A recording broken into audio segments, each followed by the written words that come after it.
Lutter contre la finance criminelle est une préoccupation relativement récente, puisqu'elle a émergé au milieu des années 80. Nous allons donc examiner les déterminants stratégiques de la lutte contre cette finance criminelle sur une période d'une trentaine d'années seulement, mais au cours de laquelle les règles de fonctionnement de la finance ont été totalement bouleversées par la mondialisation. Bouleversées par la libre circulation des capitaux, bouleversées aussi par la désintermédiation, c'est-à-dire la possibilité à toutes sortes d'acteurs d'intervenir en direct sur les marchés financiers, grâce à Internet notamment. Bouleversée enfin par l'éruption des nouvelles technologies qui permettent, par exemple, le trading à haute fréquence ou les dark pools. Pour ce faire, commençons par définir deux concepts. Premièrement, la finance criminelle n'existe pas en tant que telle. On ne peut pas segmenter le monde de la finance en bons ou mauvais secteurs d'activité et s'atteler à trier le bon grain de livret. La réalité est évidemment plus complexe, les frontières floues entre légalité et illégalité, les problématiques relevant de la criminalité et les problématiques relevant de la gouvernance financière. Les acteurs privés et publics sont nombreux et leurs intérêts souvent divergents. La finance criminelle, qu'est-ce que c'est ? Derrière ce terme générique se cachent en réalité 4 familles d'opérations. Premièrement, les opérations financières qui en soi ne poseraient pas de problème si l'origine de l'argent était légale. Sauf que l'argent provient du trafic de drogue, d'armes, de produits de contrebande, de la traite des êtres humains, de toutes ces activités orchestrées par la criminalité organisée, mais aussi de la corruption, ou encore de la fraude fiscale. Nous parlons ici de blanchiment d'argent, c'est-à-dire une succession d'opérations, le plus souvent de nature financière, destinées à donner aux produits du crime l'apparence de sommes provenant d'activités licites. C'est la source la plus importante, en volume et en récurrence, d'opérations relevant de la finance criminelle.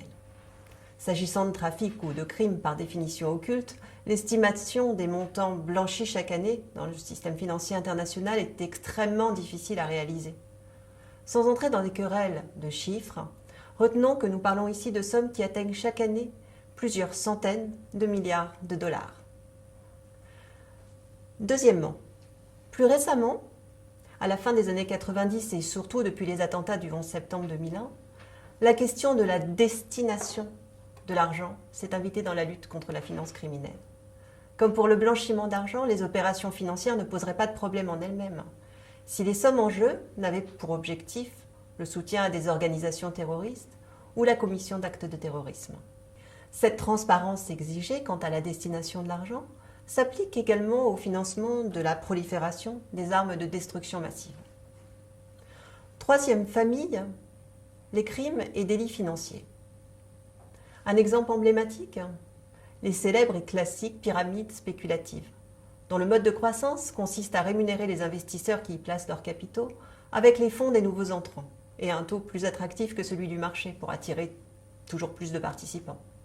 Deux issues alors, soit l'escroc se volatilise avec l'argent de ses victimes, soit la pyramide s'effondre au moment où il devient impossible de trouver suffisamment de nouveaux investissements pour couvrir les besoins redistributifs de la pyramide.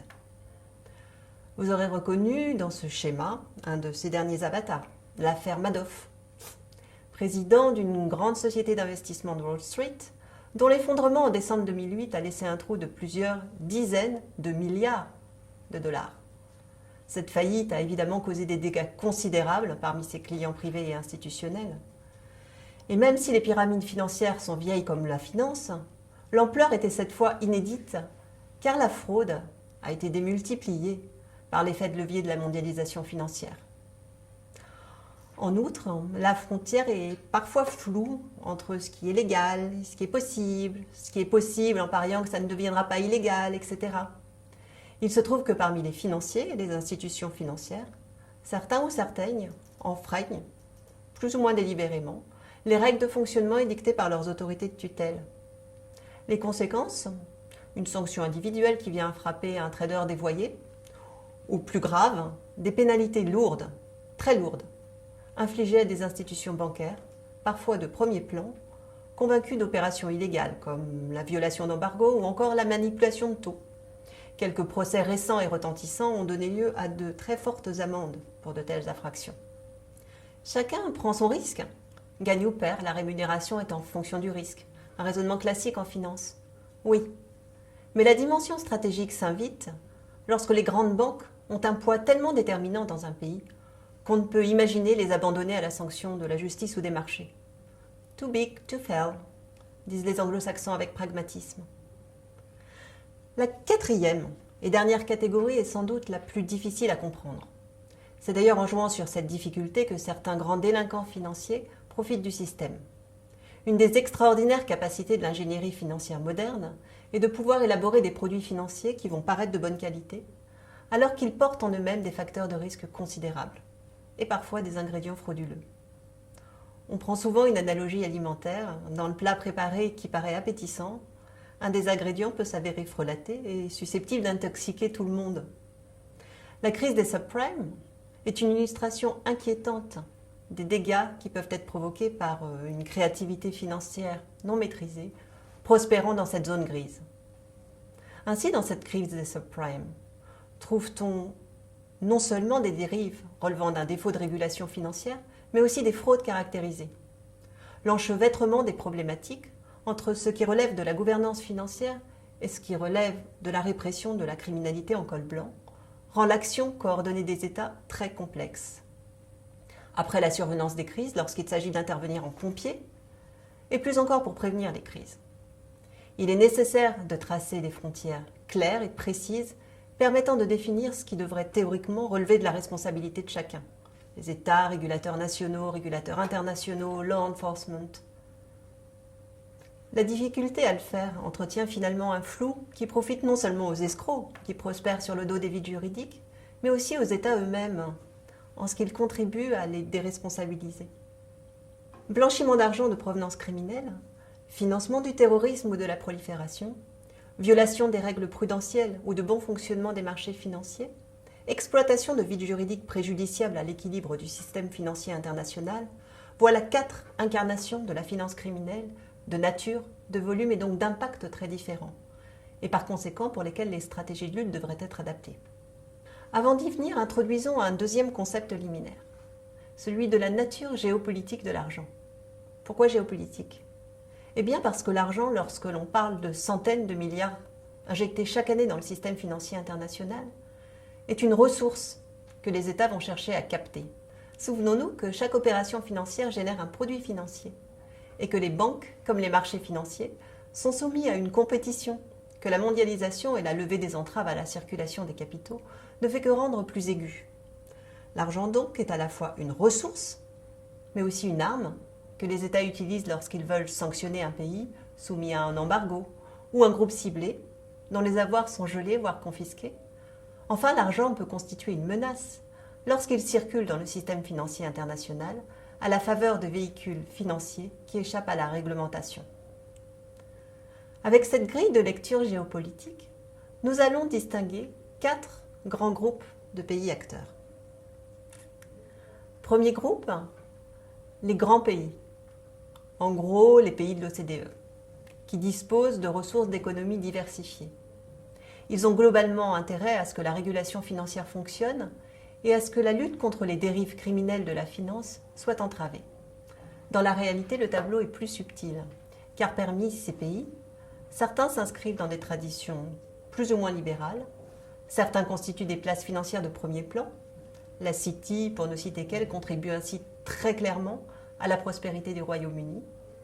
Certains entretiennent des liens de proximité géographique et économique étroits avec des places offshore. Dans ce premier groupe, l'homogénéité et la communauté d'intérêts sont donc en fait toutes relatives. Deuxième groupe, les centres offshore, justement. Rappelons qu'un centre offshore est une place financière qui tire l'essentiel de ses revenus de la finance offshore, c'est-à-dire des opérations financières réalisées avec des non-résidents. Il se trouve que pour attirer plus efficacement les capitaux, certains de ces centres offshore s'étaient dotés de législation garantissant l'anonymat des transactions et des ayants droit, assortie d'une fiscalité particulièrement douce. C'est ainsi qu'un amalgame a été fait entre centres offshore et paradis fiscaux, qui étaient en fait des paradis non seulement fiscaux, mais aussi bancaires et judiciaires. À la fin des années 90, les centres offshore ont fait l'objet d'une offensive ciblée des pays du premier groupe, afin de les contraindre à changer leurs pratiques devenues incontrôlables et donc inacceptables. Ceux qui ne jouaient pas le jeu défini au plan international ont été pointés du doigt dans une démarche de naming and shaming, littéralement nommer et faire honte. En 2000, 3 listes de pays ont ainsi été établies, qui, notons-le, correspondent aux différentes incarnations de la finance criminelle que nous venons de passer en revue. La liste des pays et territoires non coopératifs en matière de lutte contre le blanchiment d'argent et le financement du terrorisme, est publiée par le GAFI. La liste des pays pratiquant une politique fiscale dommageable, publiée par l'OCDE, et la liste des pays posant une menace à la stabilité du système financier international, publiée par le Forum de stabilité internationale, une émanation de la Banque des règlements internationaux. Outre le côté stigmatisant, figurer sur une liste avait des conséquences sur les conditions d'échange financier avec le reste du monde. Exigences de diligence et de contrôle renforcés ont réduit la fluidité des échanges et conduit progressivement ces centres offshore à changer leur manière de faire. Aujourd'hui, toutes les places offshore ont adopté les législations qui vont bien. C'est dans leur mise en œuvre, qui va de la détermination politique aux moyens effectifs, que l'on trouve encore des disparités qui peuvent constituer autant de brèches pour la finance criminelle. Troisième groupe de pays, ceux pour lesquels la communauté internationale ne dispose pas vraiment de moyens de pression efficaces pour contrôler l'argent qui est généré ou sa destination. Connaît-on les sommes qui circulent dans certains fonds souverains du Golfe Persique ou de puissances asiatiques? Peut-on contrôler la destination des fonds? Clairement non, mais la réelle géopolitique fait avec. Enfin, quatrième groupe de pays, les États encore peu développés ou dont les infrastructures financières ne sont pas abouties. Dans ces pays, la circulation des espèces est encore très présente. La régulation des banques et des institutions financières est inégale. Le rapatriement des salaires des travailleurs immigrés, des microsommes qui, cumulées, deviennent considérables et indispensables à l'équilibre socio-économique des pays et de régions entières. Ce rapatriement, donc, peut emprunter des circuits informels, difficiles à contrôler dans la pratique. Certes, les législations modèles et l'assistance technique dispensée par la communauté internationale ont permis de jeter les bases d'un meilleur contrôle de la finance, mais on est encore loin du compte. Conséquence, nombre de ces pays demeurent vulnérables à la corruption. Les groupes criminels peuvent les utiliser comme relais dans leurs opérations car la traçabilité des fonds y est moindre. La relation culturelle à l'argent sous sa forme numéraire permet d'y mêler de gros volumes de provenance criminelle. Pour résumer, 1. Les pays ne forment pas un groupe homogène, ni dans leur situation, ni dans leur motivation. 2. Au sein d'une même classe de pays, chacun joue en permanence sur le double tableau de la dynamique collective et de la préservation de ses intérêts individuels. C'est ce qui explique, de l'avis de beaucoup d'experts, que le coup de chaud de la crise des subprimes n'est pas débouché sur une véritable réforme des règles du jeu de la finance internationale. Le sommet du G20 à Pittsburgh en septembre 2009 a finalement accouché de mesurettes, qui ne constituent que le plus petit dénominateur commun. Les divergences entre Américains et Européens ont eu raison de la grande réforme de la gouvernance financière annoncée par les chefs d'État. Survolons maintenant les 30 dernières années pour décoder les options stratégiques de lutte contre la finance criminelle. Au milieu des années 80, le trafic de drogue explose, entraînant les ravages sociétaux que l'on connaît. Qui sont les principaux pays consommateurs? L'Amérique du Nord et l'Europe de l'Ouest, qui doivent des comptes à leurs opinions publiques. Concomitamment, plusieurs pays producteurs d'Amérique latine et d'Asie se muent en narco-États. Et l'argent de la drogue généré par ce narcotrafic commence à poser un problème sérieux au plan international. Tout d'abord, on est bien en peine de quantifier les sommes en circulation liées au trafic de stupéfiants. Le Fonds monétaire international commence à s'alarmer du trou noir des finances mondiales. Cet argent fantôme, évaporé des statistiques des comptabilités nationales, mais que l'on voit transiter dans les centres offshore. Le même Fonds monétaire vérifiera le bien fondé de ces craintes lors de la crise mexicaine en 1994 et de la crise thaïlandaise en 1997. Ces deux crises à répercussions mondiales se sont avérées d'autant plus difficiles à endiguer que les remèdes habituels préconisés par les institutions de Bretton Woods n'ont pas fonctionné. Le volume des capitaux hors statistique a faussé l'évaluation des dommages et la volatilité des capitaux criminels a aggravé la crise financière. Pour s'attaquer à des groupes criminels de plus en plus puissants et de mieux en mieux structurés, les États ont donc imaginé les priver du produit financier de leur trafic. les frapper au portefeuille. Autrement dit, ils ont décidé, et cette décision était tout à fait stratégique, de s'attaquer résolument au blanchiment d'argent, qui permet aux cartels et autres mafias de réintégrer l'argent de leurs crimes, et au premier chef du trafic de drogue, dans l'économie licite pour renforcer leur puissance. C'est dans ce contexte que survient la création d'un groupe intergouvernemental dédié à la lutte anti-blanchiment, le GAFI, en 1989, véritable acte de naissance de l'action internationale concertée contre la finance criminelle. Dans les années qui suivent sa création, le GAFI va mener deux types de travaux parallèles et complémentaires. Premièrement, il va progresser dans sa connaissance des mécanismes de blanchiment. Il conduit un exercice régulier sur les typologies au cours duquel les pays membres échangent des informations sur les cas détectés et les modes opératoires des blanchisseurs. Jusqu'à aujourd'hui, le GAFI continue à scruter l'évolution des modes opératoires. Il s'est dernièrement intéressé aux monnaies virtuelles, par exemple. Deuxièmement, le GAFI va édicter des recommandations, publiées pour la première fois en 1990 et révisées régulièrement en 1996, 2001, 2003 et dernièrement en 2012. Ces recommandations se sont imposées comme les normes en vigueur dans la lutte contre le blanchiment d'argent, le financement du terrorisme et celui de la prolifération. Il est donc clair qu'une fois l'impulsion politique initiale donnée, les États ont laissé aux techniciens le soin de concevoir et de développer le dispositif de lutte contre l'argent sale. Ce qu'ils ont très bien fait.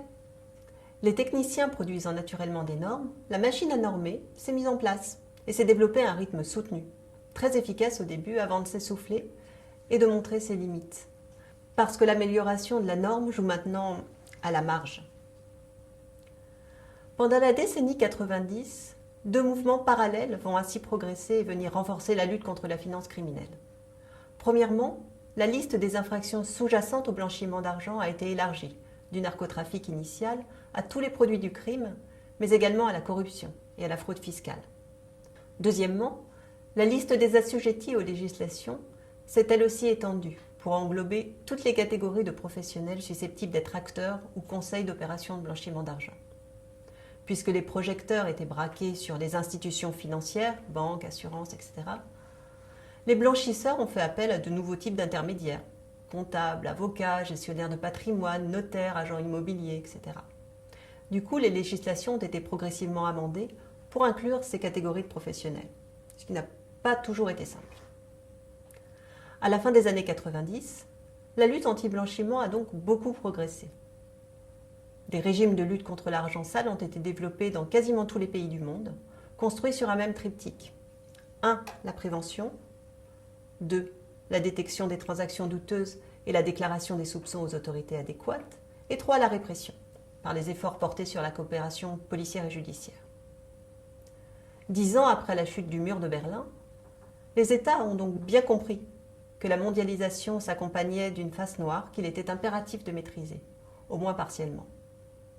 Ils ont donc repris le leadership pour s'attaquer aux centres offshore, à la prospérité aussi insolente que dangereuse. Ce n'est pas un hasard si la publication des 3 listes que nous avons évoquées est survenue quasi simultanément en 2000. Les crises graves à répétition impossibles à contenir, l'essor de la criminalité organisée, le coût devenu insupportable de la fraude fiscale, exigeaient que soient changées les règles du capitalisme international. L'an 2000 a donc marqué le début de la reprise en main politique des centres offshore, avec pour chacun des grands pays un rapport de force, mais aussi assez subtilement de chasse gardée, engagé avec les paradis fiscaux de sa zone d'influence. Caraïbes pour les États-Unis, territoire du Commonwealth pour les Britanniques, etc. C'est dans ce contexte que sont survenus les attentats du 11 septembre 2001, qui lancent véritablement la traque au financement du terrorisme.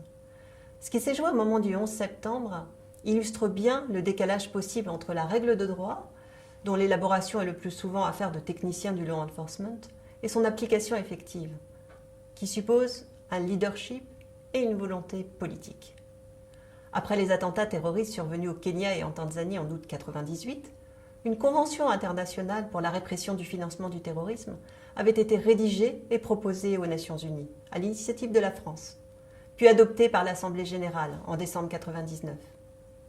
Avant le 11 septembre, une minorité d'États l'avait signée, en nombre insuffisant pour qu'elle entre en vigueur. Évidemment, le 11 septembre a changé la donne et elle a enregistré un nombre record de signatures au cours de l'automne 2001. Elle est finalement entrée en vigueur en avril 2002. À ce moment de l'histoire, le rythme du politique a rattrapé celui du technicien.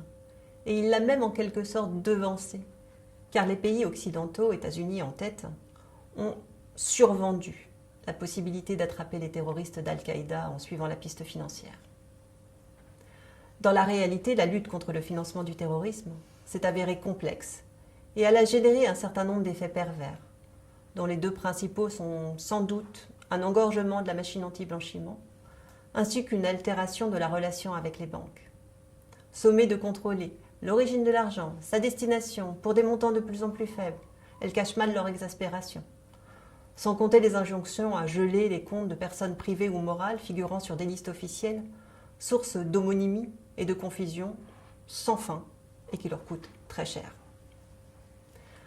Depuis le 11 septembre, les techniciens ont repris le leadership.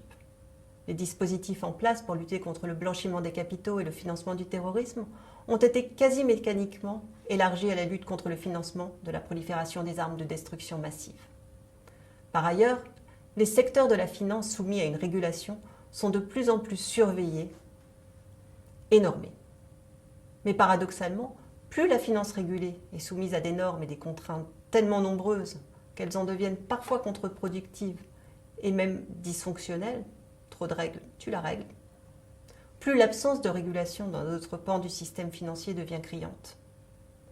Malgré l'alerte de la crise de 2008, les politiques n'ont pas attaqué sérieusement le chantier de la gouvernance financière post-mondialisation. Hyper-régulation d'un côté, vide béant de l'autre, on est à peine dans la caricature. Pourquoi ?